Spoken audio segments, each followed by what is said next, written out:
السلام علیکم ورحمۃ اللہ وبرکاتہ۔ اعوذ باللہ من الشیطان الرجیم، بسم اللہ الرحمن الرحیم۔ تبارک الذی بیدہ الملک وہو علی کل شیء قدیر۔ آسمانوں اور زمین میں، آکاش و پاتال میں، معلوم اور نامعلوم کائنات میں کبریائی جاہ و جلال اور حمد و ثنا اور تعریف اسی ایک اکیلے رب کے لیے جو ساری کائنات کا ایک اکیلا مالک ہے۔ وہ ایسے غلبے اور حکمتوں کا مالک کہ اس کی مہانتا ہے آسمانوں اور زمین میں۔ اس کی ہر تخلیق، اس کی ہر کریشن میں ایک مقصد ہوا کرتا ہے۔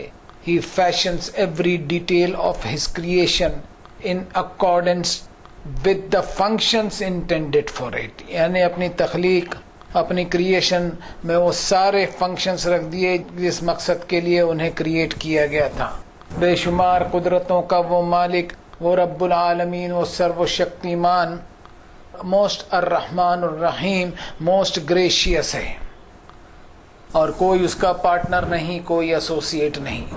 اسی توحید کی تعلیم دی ہر نبی نے اللہ تعالیٰ کی کتاب کے تحت اور اس کے میسیجز کے تحت، اور فائنلی جناب محمد الرسول اللہ صلی اللہ علیہ وسلم پر آج سے 1450 برس پہلے یہ کتاب نازل ہوئی، جس کے ہم 54 نمبر کی صورت شریفہ کا تیسرا رکوع اور آخری رکوع آج تلاوت کریں گے اور اس کی گہرائی میں جانے کی کوشش کریں گے۔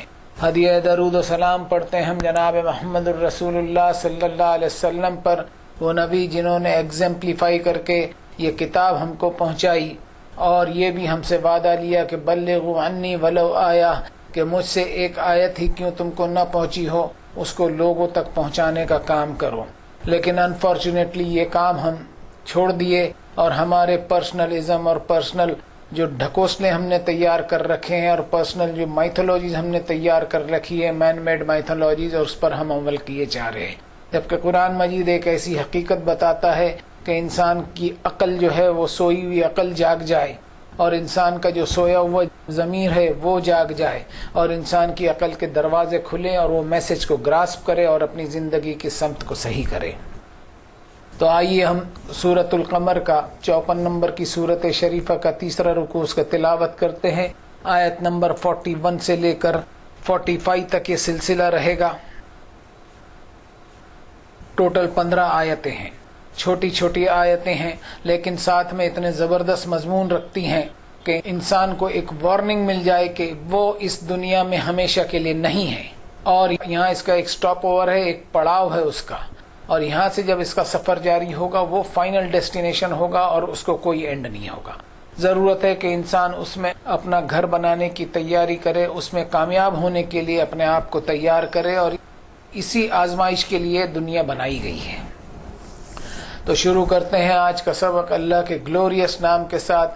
سب سے پہلے تو ہم اس بات کا اقرار کریں کہ سبحانک لا علم لنا الا ما علمتنا انک انت العلیم الحکیم۔ یا اللہ، آپ کی سبحان ہے، ہمیں کوئی علم نہیں، لیکن وہی جو آپ نے ہمیں علم دیا، ہماری کوئی حیثیت نہیں کہ یہ علم ہم اپنے آپ سے حاصل کریں۔ اور قرآن مجید جس ہستی کے ذریعے ہمیں دستیاب ہوا ہے، اس ہستی پر ہم ہدیہ درود و سلام پڑھتے ہیں۔ اللہم صلی علی محمد عبدک و رسولک النبی الامی الذی جاء بالہدی والفرقان۔ اعوذ باللہ من الشیطان الرجیم، بسم اللہ الرحمن الرحیم۔ وَلَقَدْ جَاءَ آلَ فِرْعَوْنَ النُّذُرُ كَذَّبُوا بِآيَاتِنَا كُلِّهَا فَأَخَذْنَاهُمْ أَخْذَ عَزِيزٍ مُقْتَدِرٍ۔ یہ آیت نمبر 41 اور 42 میں نے آپ کے سامنے پڑھی، اس کا ترجمہ ایسا ہو سکے گا، اور یقیناً آئے آل فرعون کے پاس بھی خبردار کرنے والے، تو انہوں نے جھٹلایا ہماری ہر ایک نشانی کو، سو پکڑ کی ہم نے ان کی ایسی پکڑ جو زبردست قدرت والی تھی۔ اب ان دو چھوٹی چھوٹی آیتوں میں فرعون کا تذکرہ کیا گیا ہے۔ وہ فرعون زبردست بادشاہ، اپنی مائٹس اور قوت کی مثال اس کی زبردست ملتی ہے ہسٹری میں۔ اس کے پاس حضرت موسیٰ علیہ السلام اور حضرت ہارون علیہ السلام اللہ تعالیٰ کے پیغام کو لے کر پہنچے۔ اللہ کے اس سادے سے پیغام کو فرعون نے مانا نہیں۔ قرآن مجید میں کئی جگہ حضرت موسیٰ علیہ السلام اور فرعون کے واقعات کا ذکر ہے۔ یہاں اس صورت شریفہ کے آخر میں صرف 2 ہی آیتوں میں مختصراً ایک شارٹ بریف ذکر کیا گیا ہے۔ عام طور پر ہم دیکھتے ہیں اس دنیا میں کہ اس انسان کی تعریف کی جاتی ہے جو دلیل کے آگے، لاجک اینڈ ریزننگ کے آگے جھک جاتا ہے اور حقیقت کا اعتراف کرتا ہے۔ حضرت موسیٰ علیہ السلام نے فرعون کے سامنے اللہ کی وحدانیت، اللہ کے جاہ و جلال اور طاقت اور اللہ کی قوت اور مائٹس اور اس کی قدرتیں اور پاورز کا تعارف دیا، اور نہ صرف تعارف دیا بلکہ دلیلوں کے ساتھ اور لاجک اینڈ ریزننگ کے ساتھ تعارف دیا۔ لیکن فرعون ایسی ضد پر اڑا رہا کہ کسی بھی صورت میں ماننے کے لیے تیار نہیں، اور اپنی بادشاہت کے غرور میں ہمت اور دلیری اتنی دکھائی کہ اللہ کے عذاب کے خطرے میں ایسا کود پڑا جس کی سب سے بڑی وجہ تھی کہ اس کے غرور نے اس کی عقل پر ایک مدہوشی کا پردہ ڈال دیا، اور یہ بے وقوفی بھرا جوش اس کو بربادی کے کنارے پر ایسا لایا کہ ایک دن اس کو اللہ تعالیٰ کی قدرتوں کے سامنے جھکنا پڑا۔ میں ایک آیت کوٹ کروں گا، سورہ یونس کی آیت نمبر 90، وَجَاوَزْنَا بِبَنِي إِسْرَائِيلَ الْبَحْرَ فَأَتْبَعَهُمْ فِرْعَوْنُ وَجُنُودُهُ بَغْيًا وَعَدْوًا حَتَّى إِذَا أَدْرَكَهُ الْغَرَقُ قَالَ آمَنْتُ أَنَّهُ لَا إِلَهَ إِلَّا الَّذِي آمَنَتْ بِهِ بَنُو إِسْرَائِيلَ وَأَنَا مِنَ الْمُسْلِمِينَ۔ مگر اس دن اس کا جھکنا اور ایمان لانا کوئی کام نہ آیا، اس لیے کہ اس کا جھکنا اللہ کی طاقت اور ساری دلیل، لاجک اور ریزننگ کے آگے جھکنا نہیں تھا، بلکہ اس کی بے بسی اور مجبوری کا جھکنا تھا۔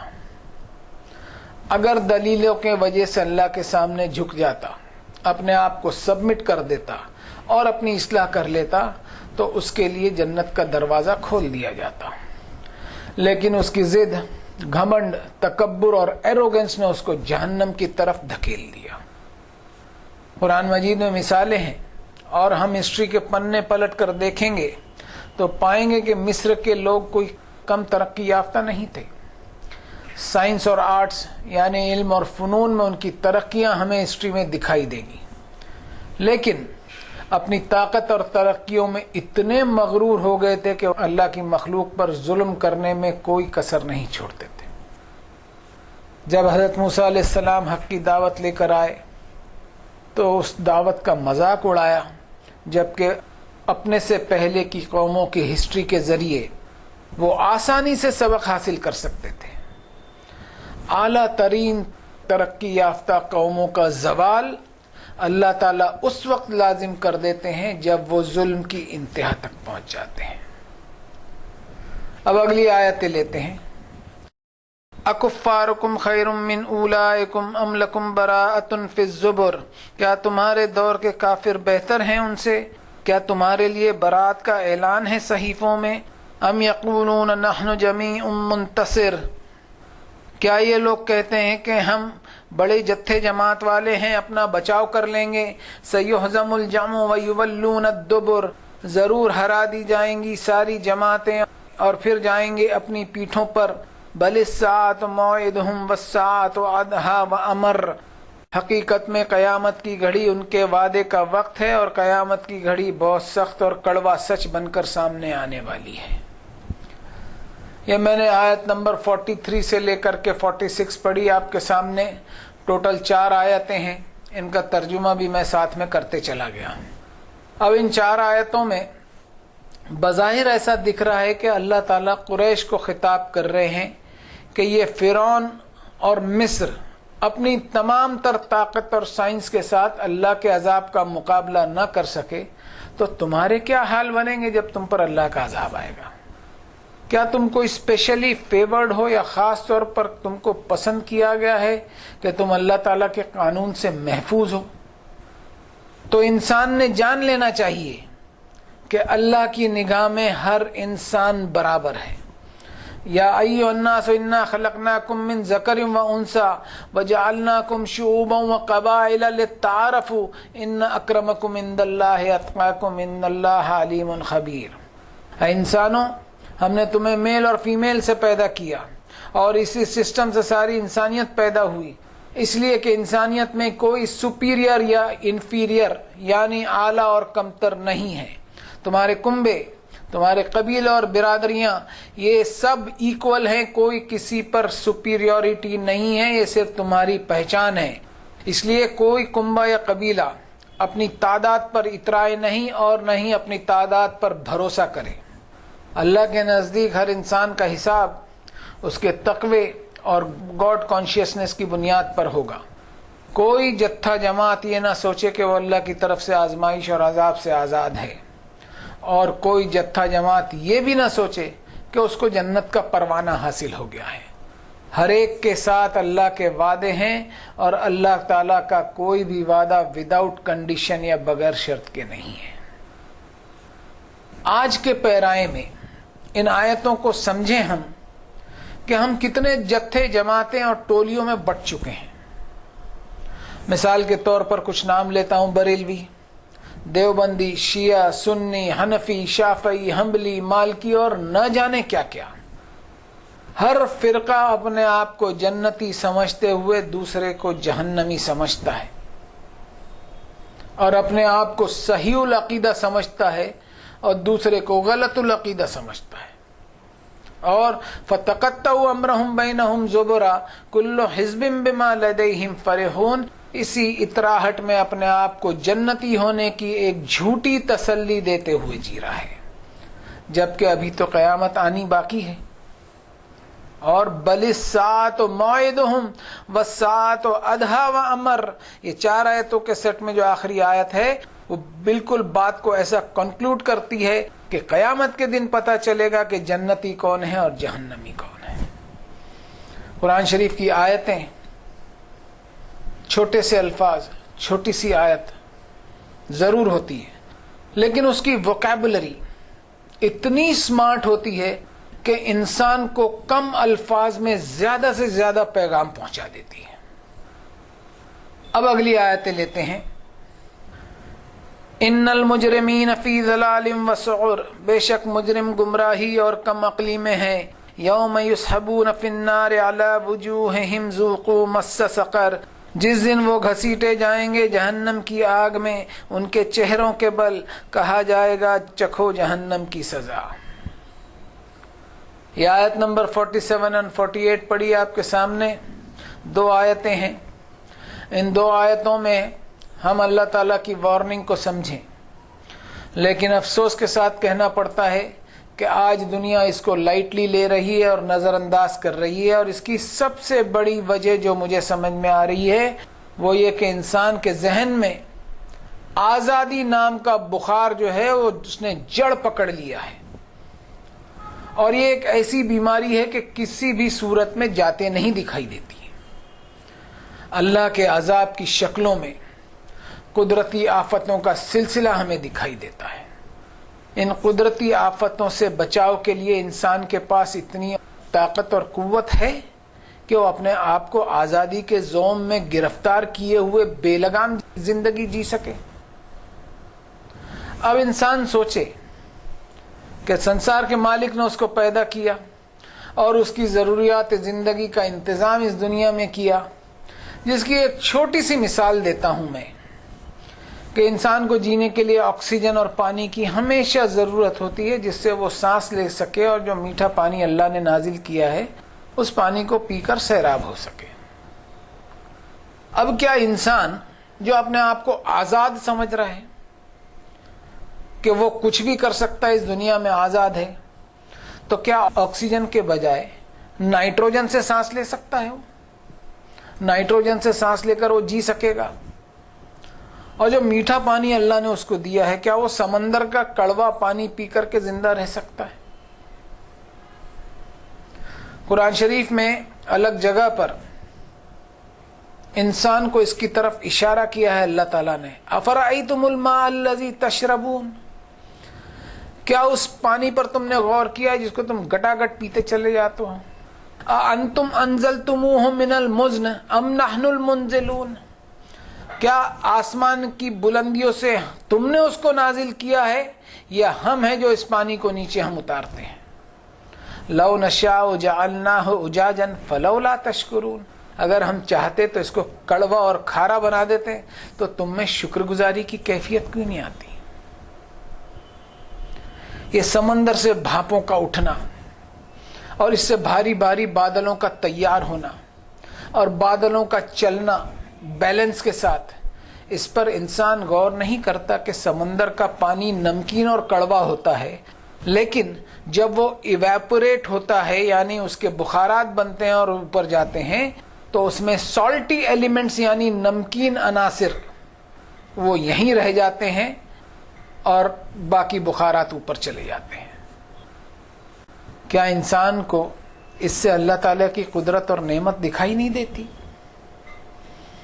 اگر اللہ تعالیٰ آسمان کی بلندیوں سے نازل کیے ہوئے پانی کو کھارا اور کڑوا بنا دیتے تو انسان کے کیا حال بنتے؟ یہاں اللہ تعالیٰ انسان کے مائنڈ کو جگانے کے لیے اس کے ضمیر سے اللہ تعالیٰ نے سوال کیا ہے کہ تجھ میں شکر گزاری کی کیفیت کیوں نہیں آتی؟ اب انسان سوچے کہ اپنی آزادی جو اس کو اللہ نے دی ہے وہ ایک لمیٹڈ اور محدود آزادی ہے کہ انسان اپنی اس محدود آزادی کا استعمال کر سکتا ہے، اور اللہ نے انسان کے لیے دونوں راہیں کھلی رکھی ہے۔ انا ہدیناہ السبیل اما شاکرا و اما کفورا۔ اللہ تعالیٰ نے جو ضابطۂ حیات دنیا کو بتایا اس میں اپنے آپ کو محدود کرتے ہوئے انسان اگر زندگی گزارتا ہے تو وہ کامیابی کو پہنچے گا، اور بے لگام اور الل ٹپ زندگی جینے والا قیامت کے دن اللہ تعالیٰ کی عدالت میں ایک مجرم کی حیثیت سے کھڑا ہوگا۔ اور حال اس کے کیسے ہوں گے؟ وہ نظریں جھکائے ہوئے قیامت کے روز کھڑا ہوگا۔ یعرف المجرمون بسیماہم فیؤخذ بالنواصی والاقدام۔ قیامت کے روز مجرم لوگ اپنے چہروں اور اپنے باڈی لینگویج سے پہچان لیے جائیں گے۔ انسان کا چہرہ اس کی سمبل آف پرسنالٹی، اس کی شخصیت کی علامت ہے، اور قیامت کے دن مجرم کی شخصیت اور پرسنالٹی سمیت جہنم کی آگ میں جھونک دیا جائے گا۔ اب اگلی آیت لیتے ہیں۔ اِنَّا كُلَّ شَيْءٍ خَلَقْنَاهُ بِقَدَرٍ۔ بے شک ہم نے ہر چیز جو بھی پیدا کی ہم نے ایک تناسب میں پیدا کی۔ وَمَا أَمْرُنَا إِلَّا وَاحِدَةٌ كَلَمْحٍ بِالْبَصَرِ۔ اور نہیں ہمارا حکم ہوتا مگر صرف ایک بار جیسے جھپکنا پلک کا۔ وَلَقَدْ أَهْلَكْنَا أَشْيَاءَكُمْ فَهَلْ مِن مُدَّكِرٍ۔ اور یقیناً ہلاک کیا ہم نے تمہارے جیسے گروہوں کو، کیا کوئی ہے نصیحت حاصل کرنے والا؟ وَكُلُّ شَيْءٍ فَعَلُوهُ فِي الزُّبُرِ۔ اور ہر ایک چیز جو انہوں نے کی ہے وہ ریکارڈ میں ہے۔ وَكُلُّ صَغِيرٍ وَكَبِيرٍ مُسْتَطَرٍ۔ اور ہر چھوٹی اور بڑی چیز لکھی ہوئی ہے۔ یہ 5 آیتیں میں نے آپ کے سامنے پڑھی، آیت نمبر 49 سے لے کر کے 53۔ ان 5 آیتوں میں اللہ تعالیٰ نے انسان کی عقل کو انوائٹ کیا ہے۔ ما خلقنا السماوات والارض وما بينهما الا بالحق واجل مسمى والذين كفروا عما انذروا معرضون۔ یہ ایک آیت میں نے کوٹ کی، اس میں فرمایا God Almighty has created everything according to a plan۔ اللہ تعالی نے ہر چیز کو ایک منصوبے کے تحت بنایا ہے، جس کو انگریزی میں ہم comprehensive universal plan کہہ سکتے ہیں۔ اور اللہ تعالیٰ کا امر اور اس کی مرضی کو کوئی اوورٹیک نہیں کر سکتا۔ الذی خلق الموت والحیات لیبلوکم ایکم احسن عملا وہو العزیز الغفور۔ اس دنیا میں ہر جاندار ایک مقرر وقت تک کے لیے جی رہا ہے، کسی بھی جاندار کو اپنی موت کا وقت معلوم نہیں۔ ویسے ہی اللہ تعالیٰ نے اس کائنات کی بھی موت طے کر رکھی ہے جو قیامت کی شکل میں آئے گی۔ اس کی بھی تاریخ اور وقت سوائے اللہ کے کسی کو نہیں معلوم۔ اور اس کمپریہنسو یونیورسل پلان کے پیچھے اللہ تعالیٰ کا مقصد ہے کہ انسان کیسے عمل کر کے اس دنیا سے واپس آتا ہے، اور قیامت کی گھڑی جس کے تعلق سے انسان لاپرواہ اور بے فکر ہے وہ پلک جھپکنے کے برابر ہے۔ یہ مثال جو اللہ تعالیٰ نے پلک جھپکنے کی دی ہے وہ اس لیے دی ہے کہ یہ انسان کے ذہن میں سب سے شارٹیسٹ ٹائم ہے کہ ایک سادہ انسان بھی اس کو سمجھ سکے۔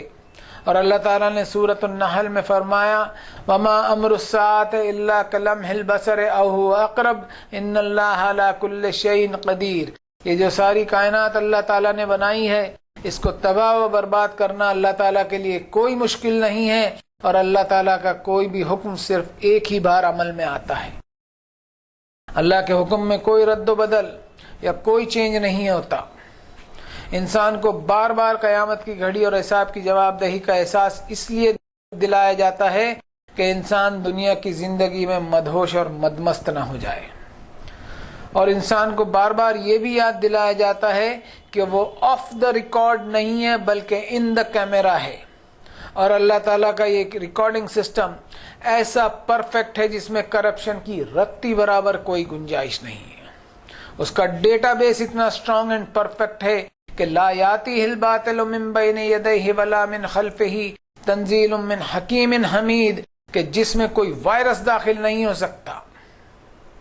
ہم غور کریں کہ آج جگہ جگہ پر CCTV کیمرے لگے ہوئے ہیں جو ہماری نقل و حرکت کو، ہمارے موومنٹ کو ریکارڈ کیے جا رہے ہیں، لیکن ان کے ڈیٹا بیس کی بھی ایک لمٹ ہے، اور اس لمٹ سے زیادہ ڈیٹا کو وہ محفوظ نہیں رکھ سکتے، اور ساتھ ہی ساتھ اس میں کرپشن کی اور ایڈیشن اینڈ ڈیلیشن کی یعنی کمی بیشی کی پوری گنجائش ہوا کرتی ہے، جس کو انسان اپنے اثر اور رسوخ کی بنا پر، اپنے ٹیلنٹ کی بنا پر ڈیلیٹ کر سکتا ہے، اور اپنی حرکت کو وہ دنیا سے چھپا سکتا ہے، اور اس طرح وہ اپنے کیسز کی فائل کو بند بھی کروا سکتا ہے۔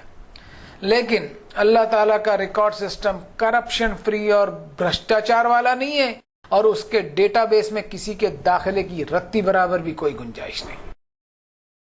اور قیامت کے دن ووضع الکتاب فتری المجرمین مشفقین مما فیہ، مجرم کے سامنے جب یہ ریکارڈ پیش کیا جائے گا تو ان کی حالت زبردست خرابی کی ہو جائے گی، اور وہ حیران رہ جائیں گے، اللہ کے سامنے لرز رہے ہوں گے، وَيَقُولُونَ يَا وَيْلَتَنَا مَا لِهَذَا الْكِتَابِ لَا يُغَادِرُ صَغِيرَةً وَلَا كَبِيرَةً إِلَّا أَحْصَاهَا۔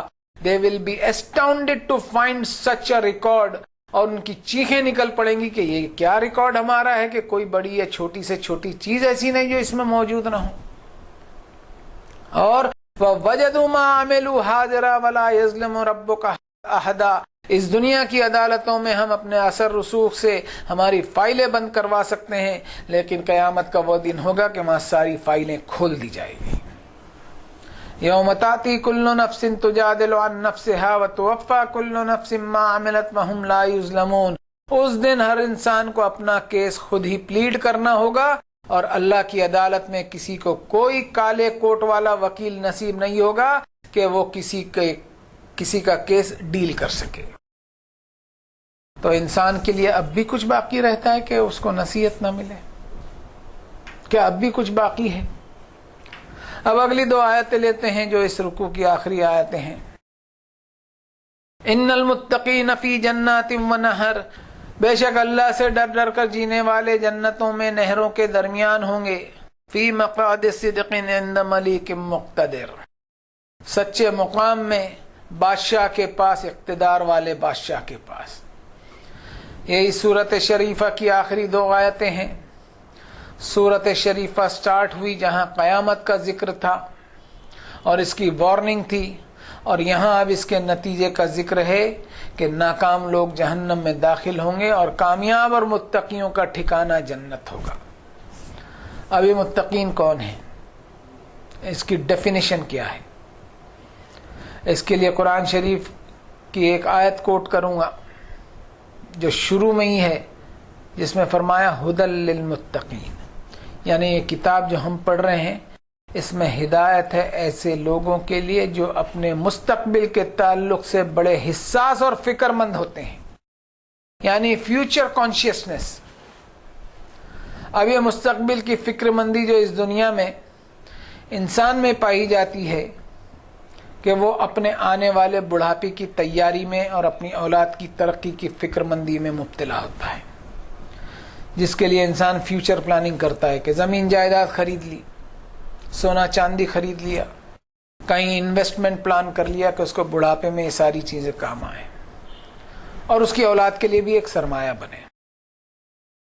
اور انسان کی یہ کوالٹی بھی اس کو جانوروں سے جدا کرتی ہے۔